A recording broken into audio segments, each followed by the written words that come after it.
Hello and welcome to this episode of Futures, the podcast series brought to you by SIPS, the Chartered Institute of Procurement and Supply.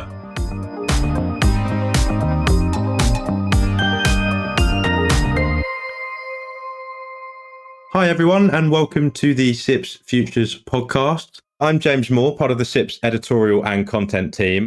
We're going to stick very much to theme today, talking all things future mindset, strategic thinking, and how procurement can better think about the big picture ahead. I know it's been a little while. I'm sure you missed us, but we've been really busy recently celebrating all things excellence in the profession, with SIPS conferences and awards across the world taking place over the summer. A massive congratulations to all of those shortlisted, and especially to the winners, of course. There really was some truly outstanding work and projects being delivered by the profession out there. Keep an eye on webinars, on podcasts like this, on articles coming to you from the SIPS membership newsletter. We're going to be trying to tell some of these stories, some of these fantastic pieces of work, and the truly inspirational stories of procurement and supply professionals making a difference to not just their organizations, but throughout supply chains and in the public sector as well. So do keep an eye on all things content from SIPS. I myself was at the Australia and the New Zealand Awards and the conference there, and it was amazing to see the passion of the profession spotlighted up on stage. And kudos to all of those speakers who took to the stage, all of those delegates who joined, asked questions and enjoyed the event, and of course sponsors for supporting. I know that was the same at SIPS events across the globe this summer. We've seen celebrations in Africa, the Middle East, Asia and the UK as well. These in-person conferences and awards are just such a great way to meet everyone, celebrate the best of the best in the profession, and to reflect on the impact that you make. And of course, a huge thank you to our awesome judges from around the world for making it all happen as well. But into today, I'm delighted to be hosting this episode where I'm joined by futurist Graham Norris. Graham, welcome to the pod. Hi there, James. You describe yourself as an organisational psychologist, a futurist, and I know you deliver very thought-provoking keynotes to business audiences. In fact, I was actually watched you live in person last year at the SIPS Futures conference in London. But for those who haven't seen you on stage, can you just tell us a little bit about what a futurist is or what you do and what kind of insight you bring to organisations and to functions like procurement and supply chain professionals? Sure, absolutely. Well, a futurist is really just someone who uses various techniques to explore and understand the future. And companies will often hire futurists when they are struggling to understand what's coming down the road, either because they're maybe in a more traditional type industry where there's more recent disruption, or they're in a very rapidly changing industry and it's struggling to keep up with trends. And so a lot of companies now, for example, looking at artificial intelligence and geopolitical tensions and really want to understand what are the implications going to be going down the road. Now, I combine futures thinking and foresight with psychology to really help people think more clearly about the future. Futurists will use these techniques to really get into a more sort of technical aspect of looking at the future. But what I'm really doing is looking at how people think about the future. And the bottom line is how people make decisions. And if I can help people make decisions amid uncertainty, then they will, what I really sell is confidence. And so they'll be able to make decisions with confidence. And so, for example, at a senior level, you may have a senior leadership team that wants to have a more robust vision of the future so that they can understand where they want their organization to be in 5 years' time, in 10 years' time, or even further in the future. It could be middle level people who maybe go to work every day wanting to do something meaningful, but they struggle to rise above the noise. Or it could be even junior people who feel that change is happening to them, and so they're losing control. And so it's about helping them collaborate more effectively and generate a shared sense of purpose so that they can regain that sense of control over what's happening to them.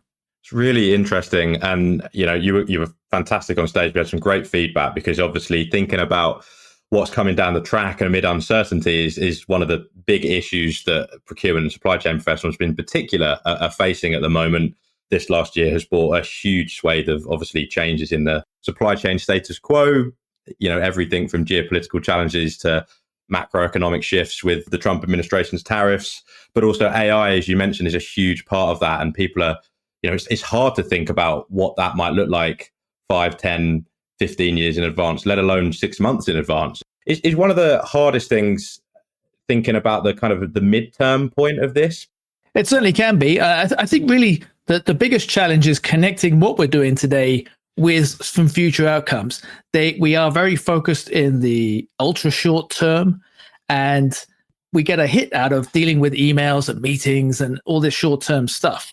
But if we look critically at our to-do lists, sometimes we'll find actually it's not necessarily taking us anywhere useful.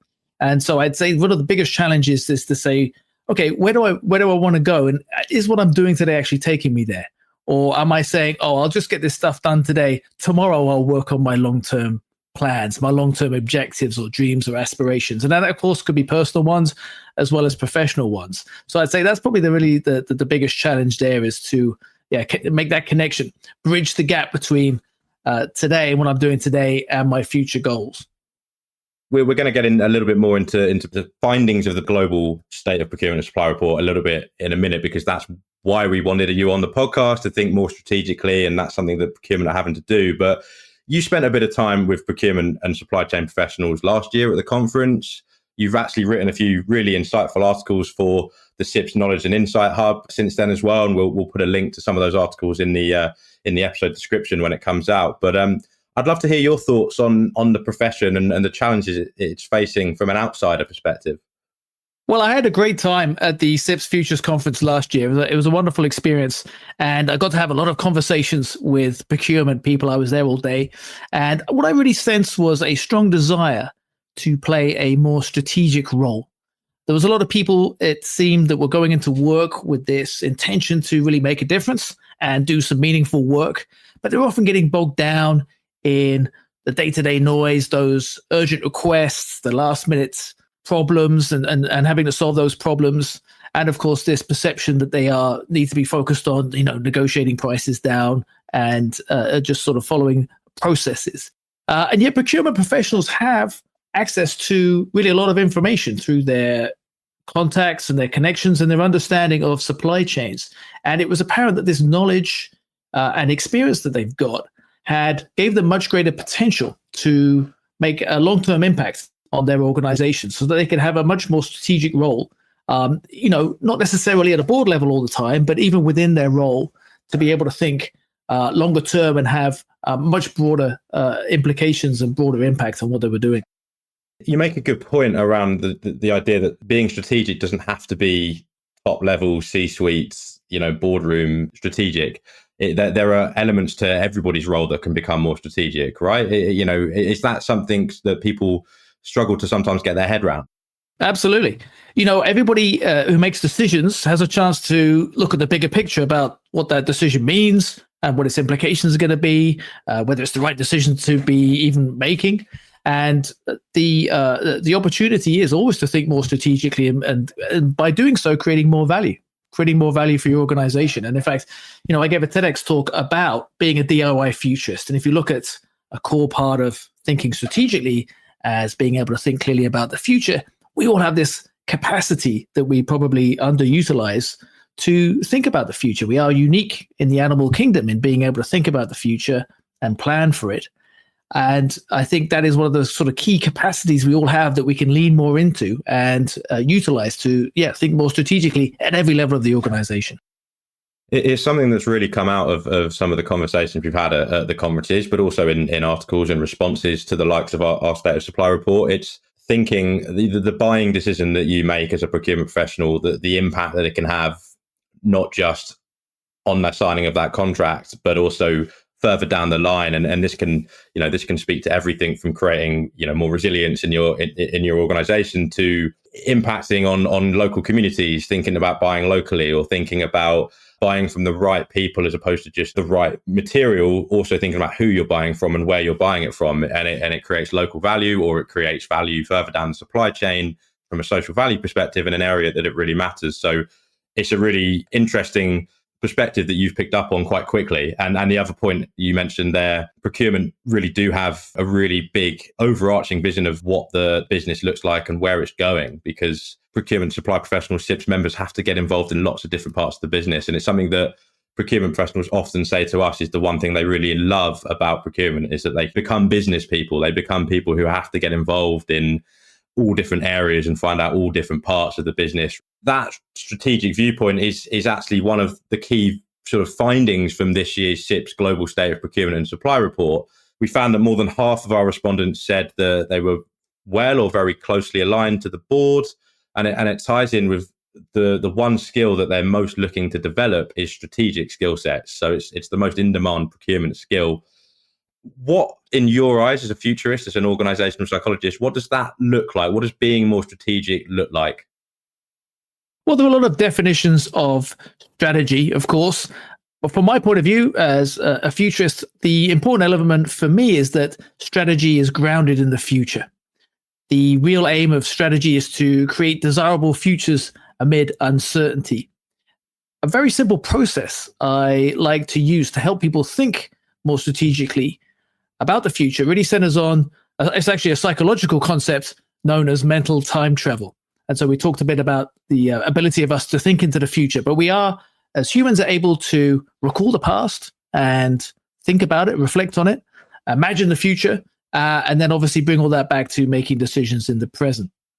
And so when we look at the past, for example, it's really about what are we learning? Because the future is really just a continuation of the past. It will never be the same as the past, but there's a lot from the past that we can learn from. There's a phrase that we often talk about is that history doesn't repeat itself, but it rhymes. And so futurists will often look back twice as far or three times as far into the future as we want to look forward to understand, how we got to where we are, where we could be going, and what the parallels are. And so really it's about looking at what our organization's history is in terms of procurement and what you can learn from other companies and their procurement experiences, but then also your own experiences and what you can bring to the table in terms of your learnings. And really one of the basic things is recording your decisions and recording your experiences so that you can actually learn something for them. We often rely on our memories. Our memories aren't very reliable. We often fail to close the loop, the feedback loop. So when we make decisions, are we really then going back to the factors that we use to make those decisions? Probably not. But the more we can do that, the more we can learn from it. And then when we look at the future, there's really two elements of the future that we can think about, that we use the fuel of the past to inform our understanding of things outside of our control, elements of the future outside of our control, and then elements of the future within our control. So outside of our control are all those trends, drivers of change that will shape the future that we find ourselves in. It's really, you can think about it, if your decision is, you're going to throw your decision into the future, then those elements of the future outside of your control are like the ground that it's going to land on. And then the elements of the future within your control is really the vision. It's your opinion about what you want to happen. And it's the space where you make the decisions. Your decisions are how you influence the future. So you need to be clear about how you want to influence the future. What's the vision there? What are the bits of the future within your control? So that's the future. And then you bring it back to the present and what kind of decisions you need to be making. Are we making this kind of decision or that kind of decision? We make lots of decisions every day. Most of them are completely meaningless. So it's worthwhile focusing on the ones that are actually going to have an impact and it will actually influence the future. And then also keeping an eye on which trends are going to be influencing our future. So everything's changing and dynamic. Think about the future is not a one-off thing. And what kind of learnings we have are from our current experience. We've got to keep learning, right? We're having new experiences and new opportunities to learn. And finally, of course, is how we can apply those insights, those strategic insights, our learnings from the past, our insights about thinking about the future and what we understand from the present so that we can influence those around us. And I use the word influence in a positive way, because if you have a well thought out, well reasoned opinion about what could happen in the future and what we want to happen in the future, that is massively valuable for our organizations, has massive strategic value, can help it shed light on the uncertainties of the future and also the opportunities we might face. So that really, for me, is the sort of, in a nutshell, the process and also some of the thinking behind how I see strategic thinking in the procurement function. That the fuel of the past, I think, is a really interesting phrase. Not everybody has been through the same processes and not everybody has been through the same experiences, but what we're always trying to do, and it's what the SIPS Awards does so well, and and what we try and do on webinars and in podcasts and with articles, it is tell stories of other procurement professionals, other procurement functions doing things in different ways. And that's why I really love pulling some of those stories together and pulling them out, because they're always nuggets that other people can read and learn from or listen to and think about how that might impact their decision later down the line. So really interesting. And you also touched on we struggle to close the feedback loop quite often. Why is that? Sometimes it's because the time involved. It often takes a long time for the outcome of decisions to materialize, and so we forget. Our memories, but you do need to write it down. Your memory will never reliably tell you what you were thinking at the time when you made the decision. It will always fit your current thinking. And so it's important to write it down. I encourage people to write down. There are lots of different kinds of journals I talk about that people can take. And so one of them is a decision journal. So when you make a decision, to write down all the factors and what you were thinking at the time. So, and it's often just, kind of laziness and also a sense of maybe overconfidence sometimes. I mean, a great piece of research, not about procurement, but about therapists, shows that actually trainee therapists are at least as good and sometimes better than experienced therapists, because therapists never get feedback on their work. No one ever comes back to them and gives them the feedback. People just disappear, and so they'll never find out. And you'll probably find a little bit this the same with doctors. If you go to the doctor, no matter how you ended up, never gets fed back to the doctor. So they usually can't learn from their experience treating you. So there's just a lot of factors that mean people don't bother to find out either A, what the outcome was of their decisions, or B, to record in the first place how they made the decision in the first place. What would be your kind of practical advice for procurement and supply professionals to kind of practically develop their strategic skill set, mindset? I'm not sure what the right word is there, but what would you say to that? Write stuff down. And I say that it's because we rely quite a bit on our working memories and our brains to remember stuff and remember the important things at the important times and bring it all together. And unfortunately, I know for a fact our brains just tend not to be as good as we hope they are. So by writing things down, you can more clearly understand, okay, what am I hearing? What am I seeing? What am I understanding? What are my experiences? And what am I learning from all of that? So this learning piece again, right? Also, where might it lead? You can also have some conjecture. And I talk about full spectrum thinking as a challenge to the natural addiction we have to prediction. We like to make predictions. We like to have a single view of the future, which invariably will be wrong. And yet we'll get fixated by it. We'll see evidence that confirms it. We'll ignore evidence that disconfirms it. Whereas if we write things down, it gives us a chance to think more clearly and consider the different options about the different scenarios about what might happen. And of course, we can also conjecture about what we might do. And really, it's about connecting the dots. Because if I can't write it down, then I can't be sure it makes sense. But by writing things down, then my thoughts materialize. And really, clear writing is about clear thinking. And of course, you can refer back to it later on. So there's just a lot of benefits about writing things down. And you'll see smart people carrying around notebooks all the time. They may not even refer back to them, just but the act of writing things down will be useful in just organizing your thoughts, committing it to paper, and then it becomes a little bit more real, a little bit more tangible, something that your brain can refer back to at some point.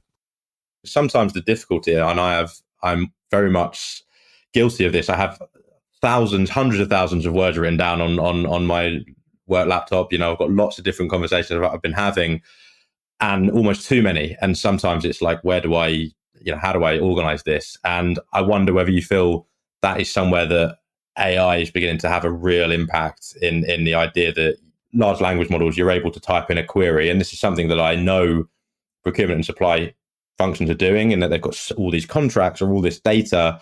They're able to type a query in to find out what they need to quickly, because it's got all that information ingested in there. And maybe there's that crossover there in your day-to-day practicalities of becoming more strategic, that you're able to use AI tools, whatever it might be, to find the reflections of your kind of conversations a little bit easier.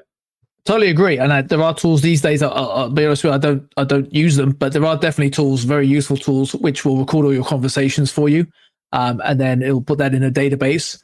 and then you can ask it. You can then use that as a kind of extension of your brain, so that you can then go and ask it questions to try to sort of synthesize what you've been hearing. So particularly for consultants who are talking to a lot of clients or something about similar kinds of issues, then they can start to probably get more a greater depth of synthesis of all that understanding by using these AI tools than if they only did it by hand. I suggest you still do it by hand as well, but definitely can bring things together over a longer period of time as well. That's, of course, if you can get everybody to agree about being recorded all the time. So that's going to be another challenge down the road.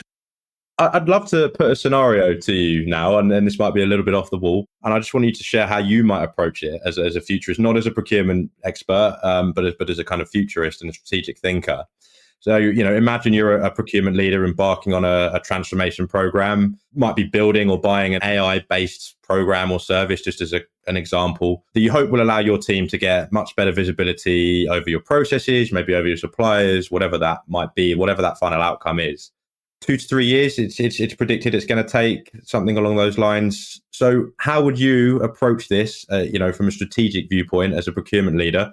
And I guess the follow-up question to that, how would you create a vision or a plan that the rest of your team can also get behind? Because half of a transformation program, right, is bringing that team with you. So what would be the way you'd approach that, Graham?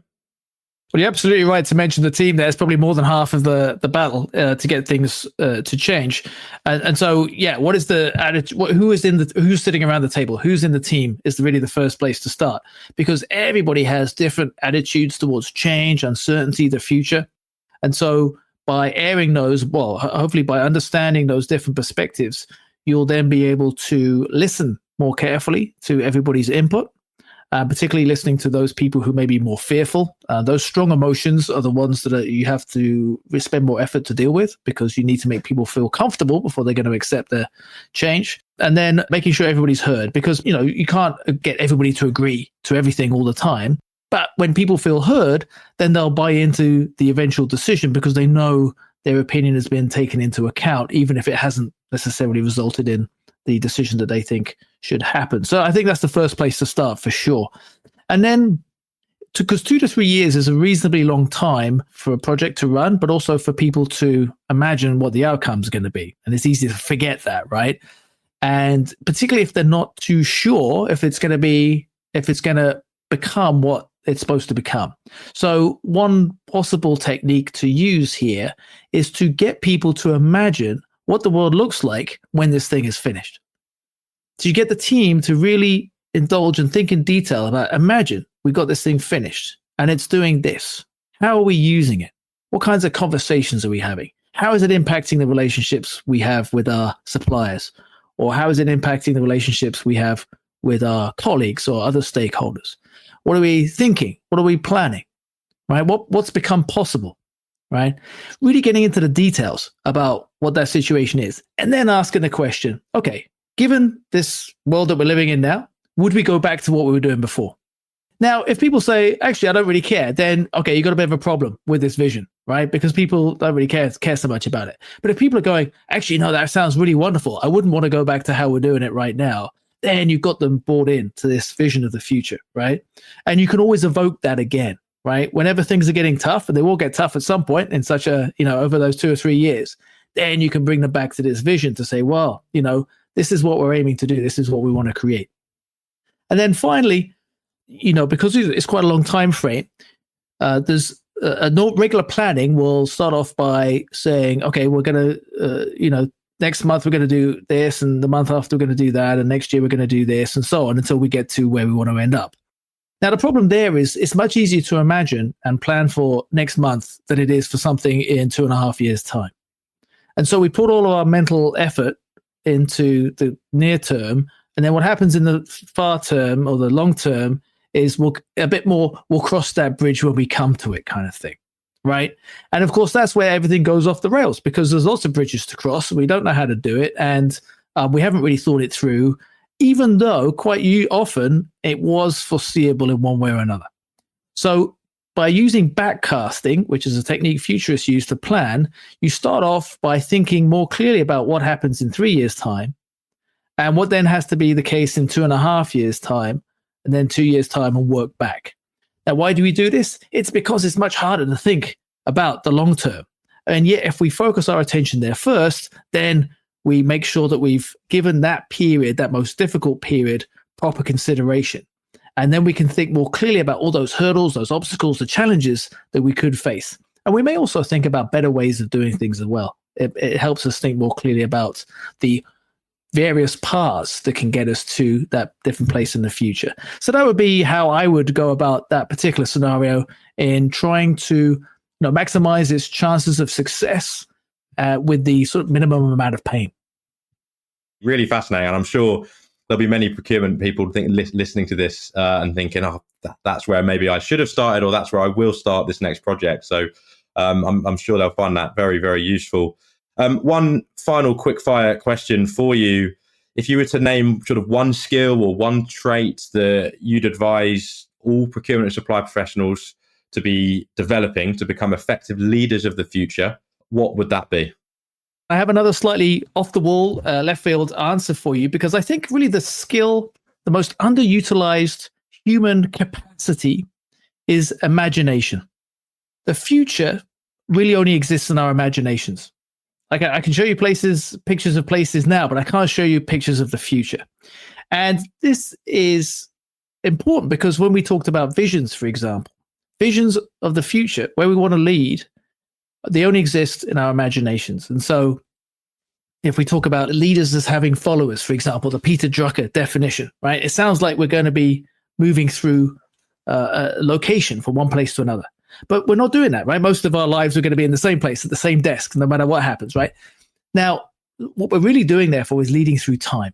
And we're leading through time to a better future. And that better future is the vision that you have.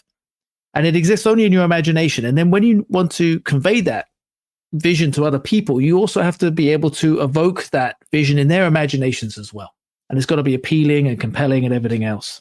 And so I think being able to tap into and engage your imagination to understand the possibilities, the risks and the opportunities, and then also be able to engage other people's imaginations as well is really one of the key skills I think people should be developing, not just leaders, not just procurement people, but everybody. Fascinating. Well, the one word I kind of kept springing to mind there was Time Lord. I don't know why, but a Doctor Who reference for anybody who isn't aware, leading people through time just made me think of that phrase. And it's a really interesting concept because the idea of imagination, and you touched on this earlier around this is the one skill that humans have that not other, lots of other species don't have. And it's something that, and if nobody's read any of his books, Yuval Noah Harari talks about a little bit, is the reason that humans have gotten to this point and have become dominant in many ways is our ability to collectively imagine. He talks about the idea that businesses and money, etc., they're all constructs of our imagination. If we all stop believing them tomorrow, they don't exist suddenly. So I won't go too far down that track because he explains it a lot better and a lot clearer than I would. But I found it quite a fascinating kind of read into the kind of nature of humans, and I think it's there are parallels to be drawn with how you lead and develop that future mindset which we've been talking about. So great note to end it on. Thank you very much, Graham. And we'll look forward to reading more of your articles soon and see you soon. Thanks for joining us. Wonderful. Thanks a lot, James.